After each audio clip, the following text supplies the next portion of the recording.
हरि कृष्ण दास का वृत्तांत। हरि कृष्ण दास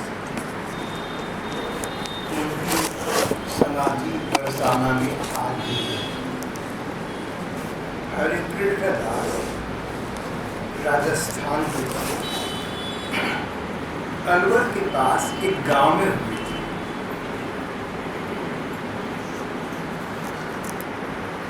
उन्होंने एक महात्मा को अपना गुरु माना। इन महात्मा के गुरु थे प्रसिद्ध संत श्री चरणदास जी महाराज। हरि कृष्ण दास ने अपने गुरु जी से दीक्षा ली। भक्ति की साधना कैसे करनी चाहिए ये मार्ग जाना और उस पर चलना आरंभ कर दिया। भक्ति की भाषा में इसे दीक्षा लेना देना कहते हैं। दीक्षा शब्द का साधारण अर्थ है प्रवेश। भक्ति भाव में प्रवेश वही है जो भक्ति मार्ग पर होता है। तो यहाँ पर हरि कृष्ण दास ने अपने गुरु जी से दीक्षा ली। उनसे साधना में लग जाने का मार्ग पूछा। हरि कृष्ण दास छोटे थे। गुरु जी से कहा कि लेकिन मैं अपना पूरा जीवन भगवान में लगा देना चाहता हूँ, ठाकुर जी में लगा देना चाहता हूँ। मैं श्री राधा कृष्ण का साक्षात्कार करना चाहता हूँ। गुरुवर आप मुझे उसका उपाय बताइए, मैं अपनी ओर से उस पर पूरा चलूँगा। लेकिन गुरुदेव के साधारण संत नहीं थे, बहुत गहरे और पहुँचे हुए संत थे। उन्होंने कहा कि हरि कृष्ण तुम्हारी बात मुझे बहुत अच्छी लगी। श्री राधा कृष्ण के पथ पर चलना ही जीवन की सफलता है। छोटी उम्र में तुमने ये जान लिया, बड़े अच्छे संस्कार है तुम्हारे। पर तुम्हारे पूर्व जन्म के संस्कार अगर अभी तुम्हें हम भक्ति की साधना में लगा दें तो साधना के अधूरा होने पर साधना के बीच में ऐसी बाधा डालेंगे कि तुम प्रेम साधना श्री राधा कृष्ण की प्रेम साधना में बाधा पाओगे। पूर्व संस्कार की ओर से कई बार साधक के जीवन में इस प्रकार बाधाएं आ जाती हैं। एक व्यक्ति है, भगवान कृष्ण की प्रेमोपासना करता है, उनके प्रेम पथ पर चलता है। जब प्रेम पथ पर थोड़ा आगे बढ़ने लगता है तो कभी किसी प्रकार की बाधाएं व्यवधान आ जाते हैं। प्राय ये बाधाएं और व्यवधान मानसिक स्तर पर होती है, सांसारिक स्तर पर तो नहीं होती, भौतिक स्तर पर नहीं होती। लेकिन मानसिक स्तर पर जीवन में बाधा आए, भगवत प्राप्ति के मार्ग में बाधा आए तो साधक को शंका होती है, दुख पहुंचता है, निराशा होती है। यहाँ पर हरि कृष्ण दास के गुरुदेव जिसे कहते हैं पहुँचे हुए संत थे, मानो वो अपने शिष्यों के पूर्व संस्कारों को किसी दिव्य दृष्टि से देख सके। उन्होंने कहा कि देख भैया, तू कृष्ण प्रेम के साधना पथ पर चले, फिर बाधाएं आए, फिर उनका तू निराकरण करना चाहे, उसके बाद फिर पथ पर चले। इससे अच्छा ये है तो उन संस्कारों को तू पहले समाप्त कर दे, उसके बाद भक्ति पथ पर तो सीधा चलता जाएगा और पथ के लक्ष्य को तू प्राप्त कर सकेगा, बीच मार्ग में बाधा न आए। गुरुदेव ने कहा तुम्हारे पूर्व जन्मों के संस्कार योग की साधना करने के, इसलिए तुम्हें ज्वलंत प्रेमा भक्ति का आश्रय न लेकर योग साधना करनी चाहिए।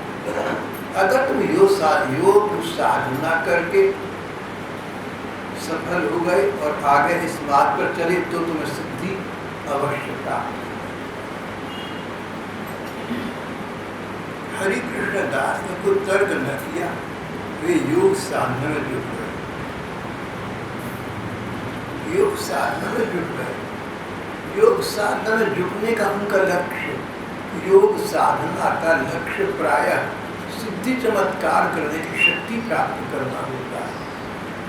जो व्यक्ति योग के द्वारा, जो व्यक्ति योगिक साधना के द्वारा शक्ति चमत्कार की सिद्धि प्राप्त कर लेता है, बड़े बड़े असंभव कार्य कर सकता है, कर दिखाता है, लोगों का भला भी करता है और लोगों को प्रतिष्ठा को प्राप्त होता है। भक्ति मार्ग में योग साधना की परिणति को, सिद्धि चमत्कारों की प्राप्ति को अच्छा नहीं माना गया।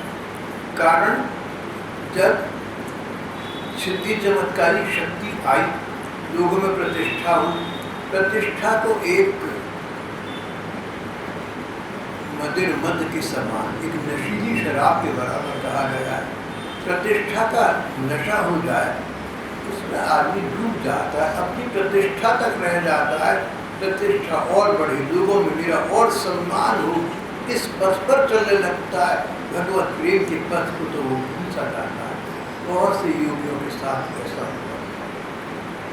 कदाचित तभी गुरुदेव ने कहा था, पहले तो योग साधना करो। भाग ये था, योग साधना करोगे, एक और पूर्व संस्कार कटेंगे, दूसरी ओर योग साधना करके तुम्हें सिद्धि चमत्कार प्राप्त होंगे। तब परीक्षा होगी कि तुम्हारे पास ये शक्ति आ गई कि संसार में जहाँ जाओ लोगों को चमत्कृत कर दो, बड़े बड़ों को चमत्कृत कर दो। उस समय तुम इस प्रतिष्ठा को प्राप्त करके, इस प्रतिष्ठा को न चाहकर, उस समय भी तुम श्री कृष्ण को चाहोगे, श्री राधिका जी को चाहोगे, तो तुम अपने ऑडियंस में अपनी इस कठिन परीक्षा में उत्तीर्ण होगा। इधर हरिकृष्ण दास इसलिए कि योग साधना के संस्कार संपन्न हो जाए, समाप्त हो जाए, प्रेम भक्ति के मार्ग में बाधा न डालें, अपनी योग साधना में पूरे पूरे जुट गए। घर वालों ने उनको जब साधना में जुटा देखा तो सोचा कि लड़का हमारे हाथ से निकल जाएगा। लड़कपन की उम्र है, जोश है, आवेश है, भावनात्मक समय है, भावुकता का समय है। इसने अपनी उमंग तरंग को, इसने अपनी भावुकता की इस उम्र को साधना में लगा दिया, योग साधना में लगा दिया। अगर हम इसका विवाह कर दें तो किसी कन्या के, नववधु के प्रेम पाठ में बद्ध होकर ये सब साधना भूल जाएगा। ऐसा प्रायः माता पिता सोच लिया प्रत्येक कभी सचमुच साधनारत बच्चे तो आगे जाकर बहुत कम निकले। मैंने स्वयं ऐसा देखा। मैंने बहुत लड़के लड़कियाँ देखे और सुने जो पूरी पूरी भगवान नाम की साधना में लग गए, पर समय आया तो ऐसे विचलित हुए कि घर गृहस्थी में पक्के हो गए, साधना मार्ग को भूल गए। मैं एक बार जब वृंदावन था, एक बड़ा सुंदर अच्छा सा लड़का, जहाँ मैं गया वहाँ पर एक संत के पास बैठा हुआ था। अच्छा लड़का, शक्ल से सात्विक। बाद में पता लगा कि ये जन्म से, बचपन से ठाकुर में लगा हुआ था और अब थोड़ा बड़ा हुआ तो विरक्त हो गया, सब छोड़ दिया, बस यही लगा हुआ। यहाँ तक कि लोगों ने उसको विभोर कहना शुरू कर दिया। वो भगवान के नाम में विभोर गदगद रहता, नाम ही विभोर पड़ गया। बड़े बड़े साधु संत उस लड़के का, विभोर जी का बड़ा सम्मान करने लगे। सम्मान आयु से नहीं होता, भगवत भक्ति से होता है। बड़े बड़े साधु सरल हृदय के थे। उन्होंने कहा विभोर जी तो हमसे बहुत आगे निकल गए, ये तो उस पर तन्मय रहते हैं, खोए रहते हैं, गदगद रहते हैं, और उनका प्रति सम्मान का भाव हो गया। यहाँ तक कि अनेक शिष्य शिष्याओं ने उनको अपने गुरु के रूप में मान लिया। ये वृत्तांत 3-4 वर्ष चलता रहा। वृंदावन जाता तो उनकी गदगद सराहना हुआ करती। पर एक बार जब मैं गया, शायद 5 वर्ष बीत चुके थे, तो उनकी कोई चर्चा न हुई। ये देखकर मैंने स्वयं चर्चा छोड़ी, भाई विभोर जी कहाँ पर हैं, आजकल उनका क्या हाल है। तो संत कुछ उदास में हो गए। मैंने कहा क्यों, क्या हुआ? बोले विभोर तो पागल निकला, वो तो भक्ति भाव डूब गया भैया, उसने विवाह करा दिया और अपने घर गृहस्थ बड़ी सुखपूर्वक रह रहा है। और वो कहता है मुझे अकल नहीं थी तो वृंदावन की चक्कर घाट उठा, ऐसी बातें करता था, अब अकल आ गई और मैं आराम से जीवन काट रहा हूँ। ये सुनकर उन लोगों को पहला आघात, पहला सदमा पहुंचा था, मुझे भी आश्चर्य हुआ। तो कोई विवाह कर लिया, उसको बड़े सुख से है, कहता बचपने की बातें थी, बचपने के सब चली गई, अब अकल आ गई। पर अभी एक दूसरा आघात, अभी एक दूसरा सदमा और बाकी था। जब उन महात्मा ने ये बताया कि उसने एक लड़की जो अच्छी प्यारी सुंदर सी थी और वो भी ये कहती थी कि मैं इसी प्रकार विरक्त होकर रहूंगी, ठाकुर जी में लगी रहूंगी, उसको पसंद आ गई, शिष्या को वो पसंद आ गई, चुपचाप जाकर कचहरी में उससे शादी करा।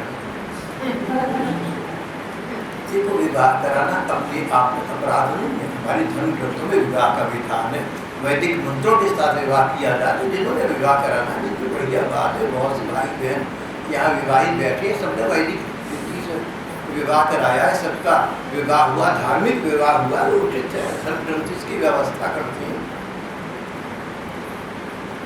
लेकिन अध्यात्म के पथ पर चलना, भक्ति के पथ पर चलना, फिर भक्ति का आचार्य बनना, फिर अपनी बोली बाली शिष्टा से विवाह कराना, ये बात तो बहुत अजीब सी हो गई। अजीब क्या, दुखद है। ये दुखद प्रसंग है। भक्ति मार्ग को हम अपना न सकें एक बात है, कलंकित तो न करें। भक्ति भाव के साधन तो वो होती है जो मानव शरीर धर्म से ऊंचे उठ जाती है। शिष्य हो, शिष्या हो, उनकी दृष्टि में सब समान हो। अगर हम दैहिक धर्म से ऊंचे नहीं उठ पाते, कोई बात नहीं, फिर हम भक्ति मार्ग का दिखावा भी ना करें। बुराई विवाह नहीं, अब तक विरक्त जतानी में, बुराई गुरु बनने में नहीं, लेकिन शिष्या के गुणों से आसक्त होकर उससे विवाह करने में।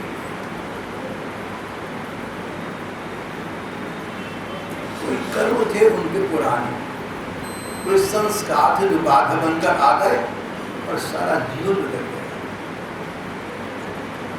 एक बार हम कुछ भाई बहन बरसाना गए थे, वहाँ एक इससे उल्टी सी बात हुई। बरसाना में किसी दुकान पर हम लोग भाई बहन बेंच पड़ा था, छोटा सा, छोटी सी दुकान थी, खोखा। वहाँ पर घूम फिरने के बाद और कोई लड़का न था तो चाय पीने के लिहाज से वहाँ बैठ गए। एक साधु पास के बेंच पर बैठे सिगरेट पी रहे थे और चाय पी रहे थे। तो अब मैं इतना बड़ बोला तो मैं अभी भी हूँ, लेकिन उतना नहीं जितना पहले था। मैंने अपनी बड़ी बोलापन का प्रमाण देते हुए साधु से स्पष्ट कहा, महाराज जी आप साधु हो गए, आप विरक्त तो हो गए, आपके घर बार मुझे बोली भैया सब प्रभु की कृपा है, सब छोड़ के आ गया। मैं आपसे कहना चाहता हूँ कि व्यक्ति मार्ग में ये चीज़ें पी जाती हैं, जैसे सिगरेट भी पीना। बोले बिल्कुल नहीं। तो लेकिन आप तो पी रहे हैं ना। उनका उत्तर सुनकर मैं विचित्र प्रभावित उनसे हो गया। बोले भैया तू बिल्कुल ठीक कहता है, ये बहुत बड़ा दोष है, विरक्ति मार्ग पर कलंक है। एक जब मैं विरक्त हुआ, कई बुरी आदतें थी, लड़कपन की बातें थी, धीरे धीरे करके सब छोड़ दी। एक लत ये बाकी है, तू देखिए इसको छोड़ दूंगा। इस बात को समझना कि मैं गलत कर रहा हूँ और ये सोचना मैं इसको दूर कर दूंगा, कर देता है। अपनी कमी का अगर पता हो तो हम कमी को दूर कर सकते हैं। मैंने सोचा ये सच्चे अर्थों में महात्मा है।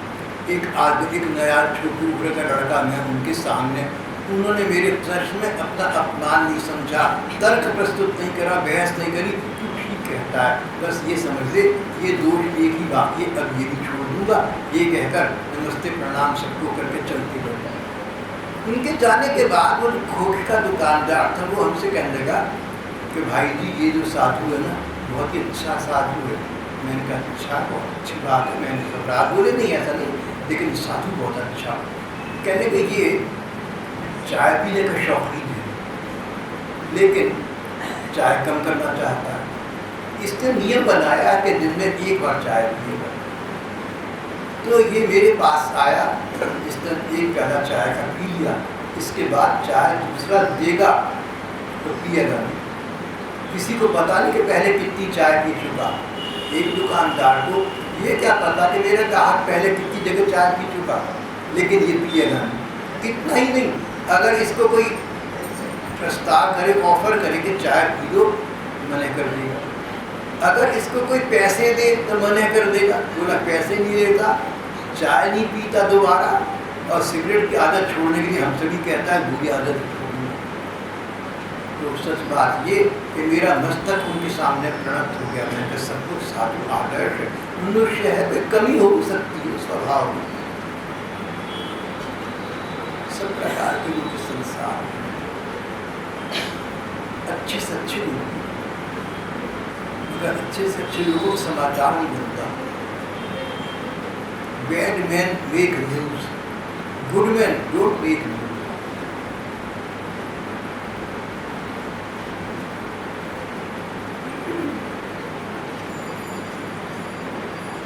गुरु जी ने कहा था कि तुम्हारे प्रेम साधना में पिछले संस्कारों के कारण कुछ बाधा आ सकती है, पहले उनको समाप्त कर दो, इसलिए ये योग साधना में जुड़ गए। घर वालों की चिंता हुई, इनके विवाह के लिए प्रयत्न करने लगे। हरि कृष्ण दास को बात पता लगी, कान में पड़ी कि पिता माता मेरा विवाह करना चाहती। सोचा मेरी बात को समझेंगे नहीं, मेरे मन को समझेंगे नहीं, वे घर से निकल पड़े, विरक्त हो गए। और वहाँ पर पास के एक गांव में पराशर ऋषि की भजन स्थली थी, उस वहाँ जाकर बैठ गए और योग साधना करने लगे। साधना बहुत सुदीर्घ समय तक उन्होंने की, और संक्षेप में बात ये कि साधना में उनको सिद्धि प्राप्त हो गई, उन पर चमत्कारी शक्ति आ गई। आंखें नीचते ही लोकांतरों के दर्शन हो लगे, आंखें नीची स्वर्ग पहुंच गए, देवराज इंद्र से बात कर रहे हैं। आंखें नीची वरुण लोग पहुंच गए, वरुण देवता से बात कर रहे हैं। और भी अलग अलग दिव्य लोगों में उनका मानसिक विचरण होने लगा। इस प्रकार सिद्धि की पराकाष्ठ अवस्था को भी प्राप्त कर गए।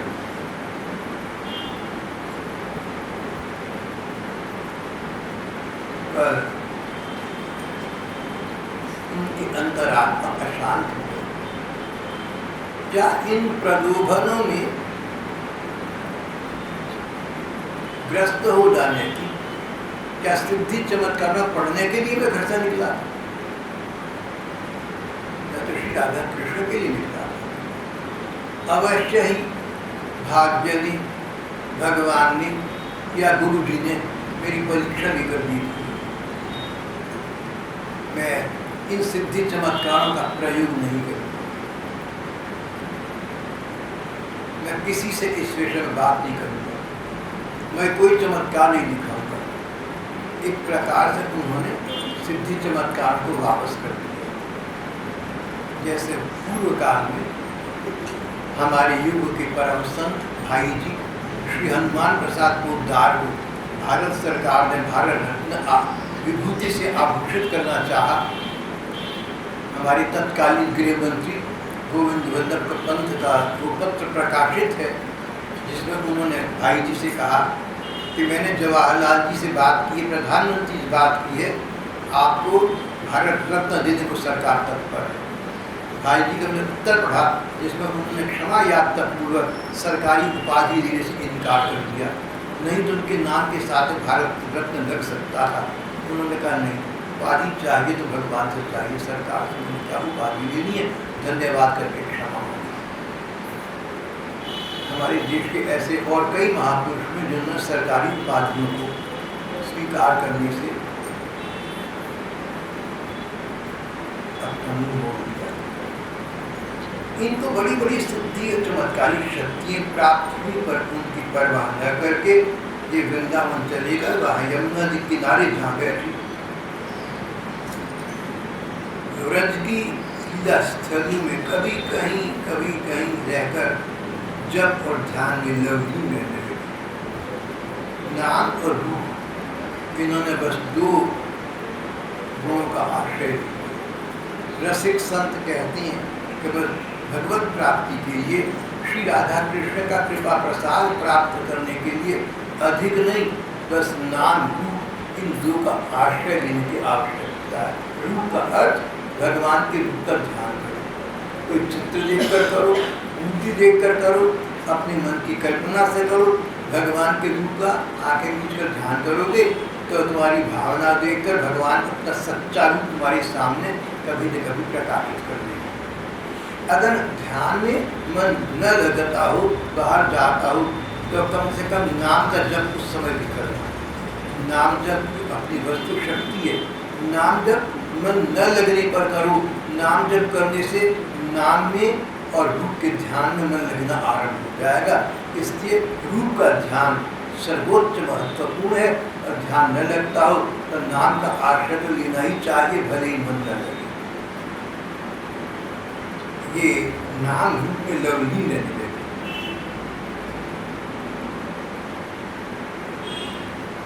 अयाचक वृत्ति से रहते थे। अयाचक याचना मांग नहीं करते थे। साधु हमारे देश में दो प्रकार के हैं या रहे हैं। एक की तो आकाशी वृत्ति है, अयाचक वृत्ति, मांगते किससे कुछ नहीं। भगवान चाहेंगे तो अपने आप किसी को प्रेरणा करें, कोई हमारी झोली में डाल जाएगा तो अन्न ग्रहण कर लेंगे, नहीं तो भूखे रहेंगे। दूसरी भिक्षा वृत्ति, बस्ती गए, 3-4 घरों से 5 घरों तक से टुकड़ा मांग लिया, ऐसे समय जब वहाँ के लोग खाना खा रहे हैं, बचा कुचा कुछ उनकी झोली में डाल दें, कोई रूखी सूखी बासी रोटी आधी चौथाई डाल दें।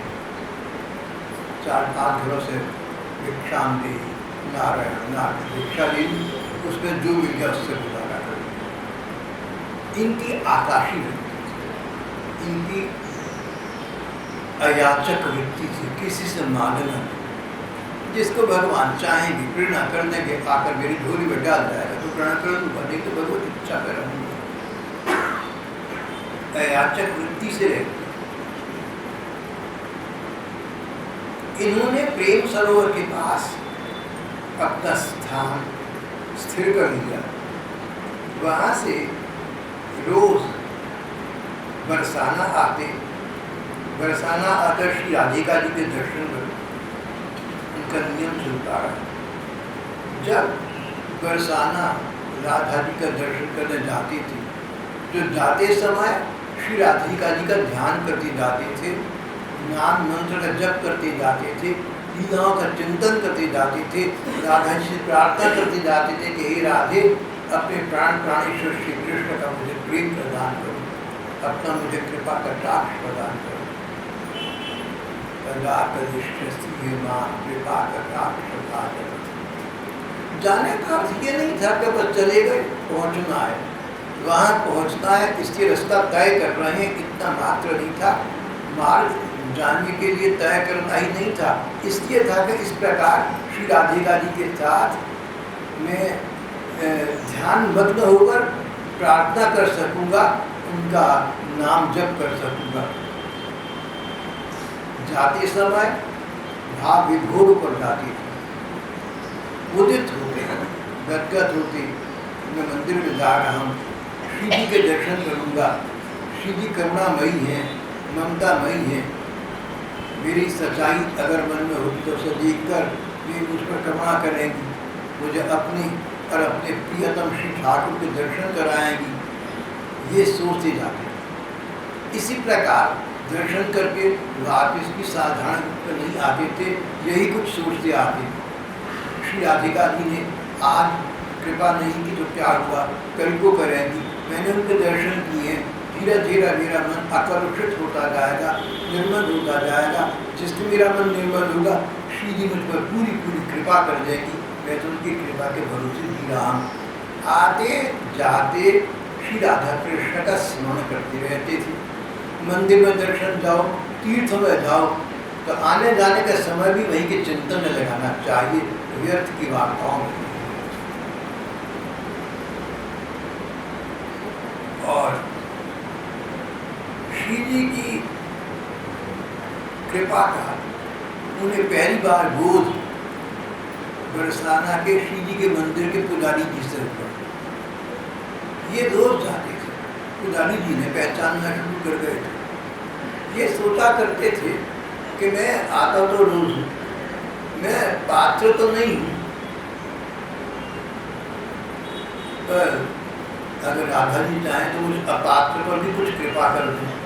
मुझे कुछ पता लगे कि मैं उनकी दृष्टि में हूँ, मैं योग्य तो नहीं, पर मुझे अयोग्य पर कृपा करके मुझे अपने अस्तित्व का, अपनी कृपा का बोध करा दे। एक दिन जब ये मंदिर पहुँचे तो पुजारी जी बड़ी प्रसन्न होकर इनके पास आई और कहने लगे, महाराज जी या बाबा, राधा जी ने मुझे, मंदिर की श्री राधिका जी ने स्वप्न में मुझे दर्शन दिए और स्वप्न में मुझे आदेश दिया कि मेरा जो रोज भोग लगता है उसका भाग इस हरि कृष्ण दास को दिया करो।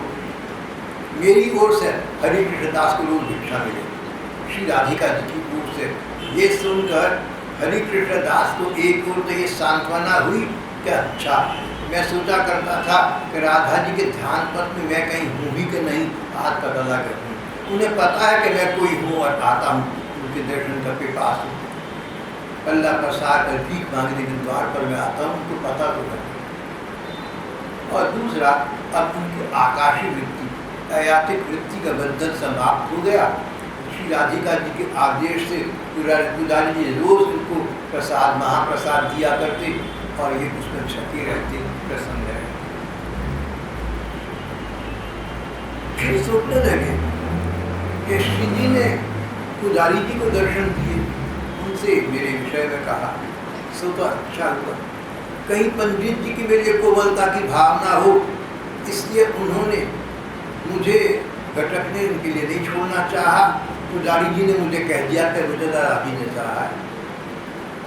मेरी अयाचित वृत्ति है, मेरी आकाशीय वृत्ति है, मैं मांगता नहीं, किसी व्यक्ति की चीज़ स्वीकार नहीं करता।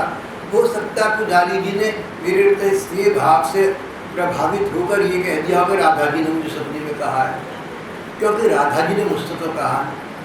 जब तक श्री जी मुझसे न कहें, प्रत्यक्ष कहें या सपने में कहें, तब तक मैं क्या करूँ, कैसे मान जाऊँ। और उस दिन रात को फिर स्वप्न में मंदिर वाली श्री राधिका जी के दर्शन हुए।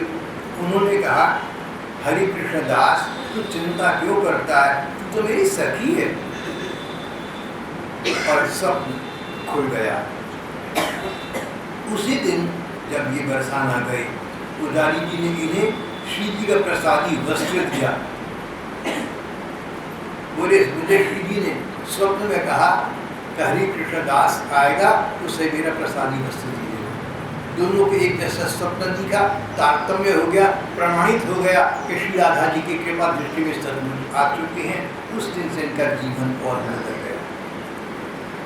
लड़कपन में घर से निकल कर जब आए थे तो जिंदगी का पहला मोड़ था। आज जीवन में दूसरा और अंतिम मोड़ आया। श्री राधा कृष्ण के साक्षात कृपा पात्र बन गए। इन्होंने श्री राधिका जी के को लेकर अनेक पदों की रचना की, अनेक भजन लिखे, उसमें अपना नाम। उन दोनों रिवाज था, कविता के अंतिम पंक्ति में कवि लोग अपना नाम दिया करते थे। जैसे तुलसीदास जी के पद्यों में तुलसीदास जी का नाम है, सूरदास जी के पद्यों में सूरदास जी का नाम है। इस प्रकार परिपाटी थी। हरि कृष्ण दास ने अपने पदों में अपना नाम हरि कृष्ण दास न लिखकर हरि कृष्ण दासी लिखना शुरू कर दिया, क्योंकि श्री राधिका जी ने स्वयं इनको दासी के रूप में अंगीकृत किया था। लाभा लोभो भिजाए, लाभ से लोभ उत्पन्न होता है। एक दुकानदार है, शाम तक 500 रुपया कमाता है। एक दिन 11 बजे तक 500 कमा लिया। इसलिए कि भैया 500 कमाता कमाया बिगड़ जाके मौत कर रेस्ट में घर वालों के साथ मिलकर बैठ। बोला नहीं 11 बजे तक 500 कमा लिए, क्या पता शाम तक 500 हो जाए तू रहने दे। लाभात लोभो भी जाए, लाभ से लोभ बढ़ता है। सांसारिक लोगों को सांसारिक लाभ हो तो सांसारिक लोभ बढ़ता है। भक्तजन में कोई लाभ हो तो उनको भक्ति पर लोभ बढ़ता है। हरि कृष्ण दास के मन में अगला लोभ आ गया। पहले तो श्री जी ने स्वप्न पुजारी जी को दर्शन दिए, फिर उन्होंने स्वप्न में मुझे दर्शन दिए, फिर स्वप्न को साकार करके दिखाया। जब मुझ अपात्र पर, मुझ अयोग्य पर श्री जी की इतनी कृपा है, न तो मेरी योग्यता देखी न मेरी पात्रता देखी, अकारण कृपा करके मुझे इतनी वस्तु प्रदान कर दी। तो राधे स्वामिनी करुणामयी, तुम अपने प्रत्यक्ष दर्शन प्रदान कर दो तो इस तुम्हारे दास का जीवन बेहाल हो जाएगा, तुम्हारा जाएगा नहीं, तुम्हारे कोष में कमी नहीं आएगी, मैं धनी हो जाऊंगा। अब इनका मन लालायित रहने लगा, अब इनका मन दर्शन की लिप्सा से ग्रस्त रहने लगा। एक प्यास, एक पिपासा, एक तृषा दिख गई और अब तो इनकी दृष्टि में अवलोकन आरंभ हो गया। जहाँ देखें कहीं श्री कृष्ण दिख जाए, क्या पता श्री राधा कृष्ण दिख जाए। दृष्टि इनकी कृष्णमयी बनती गई, राधा कृष्णमयी बनती गई। ढूंढता हूँ तुझे हर राह में हर महफिल में, वो स्थिति बनी। मन में ऐसा उन्माद आरूढ़ हुआ कि जहाँ दृष्टि डाले मन में आशा हो कि वहाँ मुझे श्री राधा कृष्ण अपने दर्शन से सनाथ करते। विरह में विरह उनसे रहित थे, उनसे विरहित थे। उनके विरह में पद और भजन लिखने लगे। एक पद में उन्होंने एक भजन में कहा, किशोरी मोहि दर्शन दीजिए हो। ये किशोरी जी, किशोरी जी श्री राधिका जी को, सीता जी को इन किशोरी कहते हैं, किशोरावस्था में रहती हैं। इनकी आयु 14 वर्ष के लगभग बनी रहती है, किशोरावस्था का आरंभ, टीन एजर। तो भक्तगण इस रूप में उन्हें देखते हैं तो उन्हें किशोरी जी कहते हैं। किशोरी मोहे दर्शन दीजिए हो, हे लाड़ी राधिका मुझे अपने दर्शन प्रदान करो। विरह विकल भई बावरी डोलू, तुम्हारे विरह में विकल व्याकुल होकर मैं बावरी पगली होकर डोलती हूँ, जहाँ तहाँ भटकती रहती हूँ। सुधी आ दीजिए हो, तुम आकर ही सुपुत्र हो। दिन नहीं भूख, रैन नहीं नींदा, दिन में भूख नहीं लगती, रात को नींद नहीं आती। तन नित छीजे हो, इसलिए शरीर दिन पर दिन दुर्बल और क्षीण होता जा रहा है। चित्त नहीं चैन, चित्त में चैन नहीं है। नयन भय व्याकुल, आँख में अकुलाहट आ गई है। कैसे जीजे हूँ, जब न भूख है न नींद है, तन छीज गया है, चित्त में चैन नहीं है, आँख में अकुलाहट है। ऐसी दशा में कैसे जीजे हुए जीवन कैसे यापन होगा, कैसे जीऊँगा मैं। डगर निहारूं नाम उच्चारूं, हर डगर पर निगाह डालता हूँ, हर मार्ग पर दृष्टि डालता हूँ, तुम्हारा अवलोकन करता हूँ, तुम्हें उड़ीकता हूँ, तुम्हारी प्रतीक्षा करता हूँ। डगर निहारूं, तुम्हारा पथ देखता हूँ, तुम्हारा बात देखता हूँ।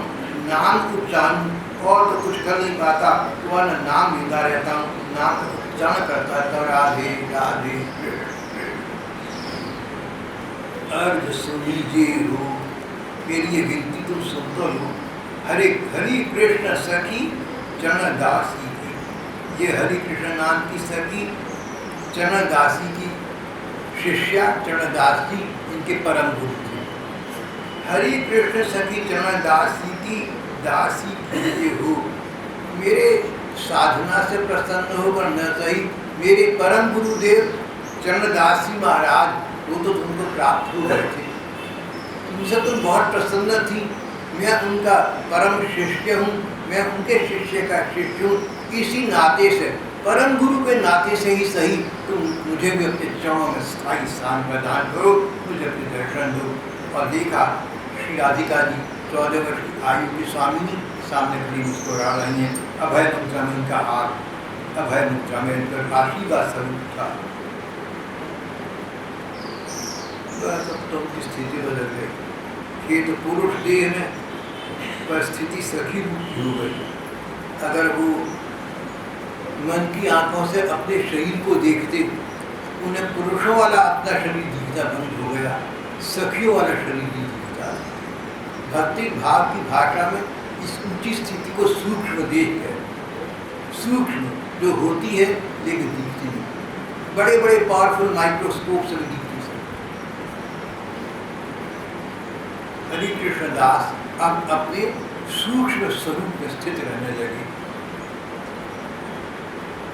रंगीले युगल प्रिया प्रियतम श्री राधा कृष्ण की रंगीली लीलाओं के दर्शन और उनके प्रेम से हमें तल्लीन रहने लगे, नित्य नए आनंद का उपभोग करने लगे।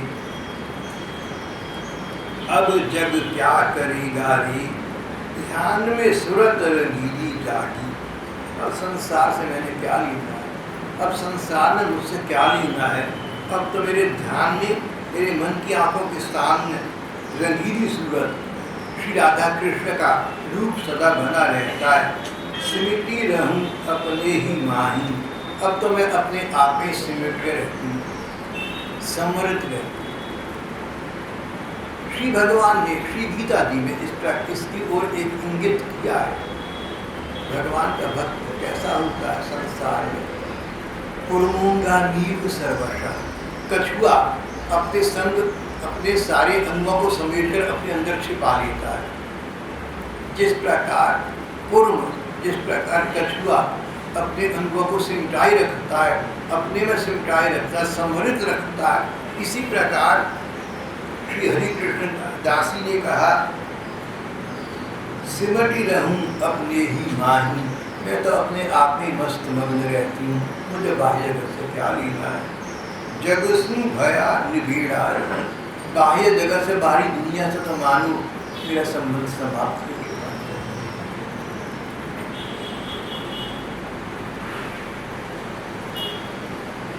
अचल सिंहासन जुगल में विराजे, मेरे मन मंदिर में एक ऐसा सिंहासन बना हुआ है जिस पर श्री राधा कृष्ण सदा विराजते हैं, नित्य आनंद अधिकाई। और उनकी उस रूप छवि के मानसिक दर्शन के आनंद में मैं खोया रहता हूँ। बलिहारी गुरुदेव तुम्हारी ऐसी ठोर बताई, मेरे गुरुदेव मैं तो तुम्हारे चरणों की बलिहारी हूँ, उस पर मैं विसर्जित हूँ, समर्पित हूँ। ऐसी ठोर, ऐसा मार्ग आपने मुझे दिखाया जिससे श्री राधा कृष्ण की कृपा मुझे प्राप्त हो गई।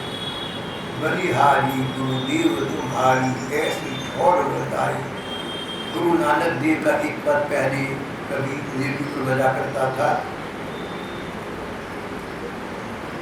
आप लोगों को कहीं ना शायद याद होगा, कई बार मैं भी गुनगुनाया करता था कभी किसी समय।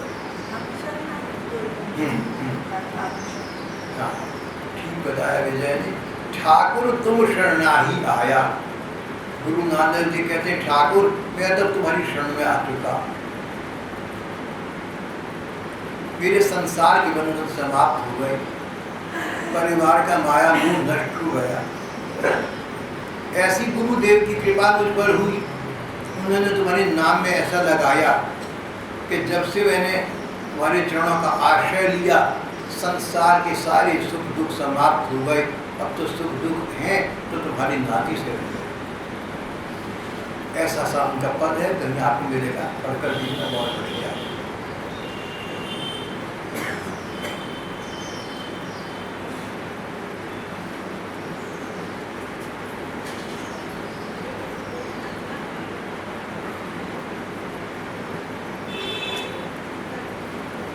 नानक गुरु दर्शन दीजिए, कुछ ऐसा सा पद है, कहीं मिले आपको, गीता होगा बहुत मिलता होगा, पढ़कर देखना आप लोगों को बहुत अच्छा लगेगा। बलिहारी गुरुदेव तुम्हारी ऐसी ठोर बताई, जो योगी ज्ञानी पच पच हारे, बड़े बड़े योगी यति तपस्वी साधना कर करके हार गए, कहाँ न पहुँचे कोई। श्री राधा कृष्ण के चरणों तक कोई पहुँच न सका। इन्होंने योग साधना की थी ना, चमत्कारी सिद्धि मिल गई थी, पता लगा उनसे प्रतिष्ठा तो संसार में मिल सकती है पर भगवान की प्राप्ति तो नहीं होती, राधा कृष्ण के रस की प्राप्ति तो नहीं होती। अपने अनुभव से कह रही हैं, योगी ज्ञानी पच पच हारे, तहाँ न पहुँचे कोई। हरि कृष्ण सखी चरण दास संग, तहाँ नित्य स्मरण प्रसन्न होई। श्री गुरुदेव की ऐसी कृपा है कि उनके चरणों में हरि कृष्ण की दासी श्री राधा कृष्ण के चरणों में स्थान पा गई है। अब उनके शरत सब हुई, उनके ध्यान में, उनके आनंद में बंद रहती है। बात यहाँ श्री राधा के चरणों में आकर समाप्त हो जाती है। साधक की ये स्थिति जब होती है तो शरीर एक दिन सांप की केचली की तरह अपने आप छूट जाता है। रास पूर्णिमा का दिन था।